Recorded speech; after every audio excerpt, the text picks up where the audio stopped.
За ийм хөргөн нохотой боллоо би тэр. Ихтэй ер нь нэг өөрчлөлөөс сурцсан газраараа тогтмол өөрчлөлт гэдэг бол үнэн. Эргээд харахад энэ амьдрал би халыг үзүү. Эрхэмлэх олон нөхдийн сайн муу хоёр талыг үзүү. Эрх чөлөө ташуурч илдвэр зүйл рүү дайлж үзүү. Ингийн дүртэй нэгний инээдний цан зайлыг үзүү. Ихсэн байж би тэгээс биш хасхаас. Илдвэр доромжлол бас чадахгүй гэж басхаас. Эсрэг зогсох хүчин дуурам. Фитнесээ тараад аялаа амжилт шууд одоо шинэ сервис хийлгэж байна.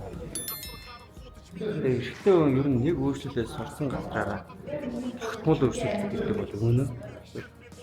Баян шинэ тойрог дээр байдаг энти авц сервис дээр ишэл зорж ирж өмшүүлж байна да.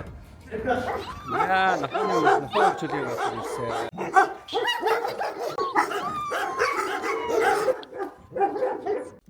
За ингэнгүүт энэ өөрийнх нь нэр нь 19 25 гэдэг. Хөргөн жинтэй яваа тий. Харин тэр хөргөн дөө.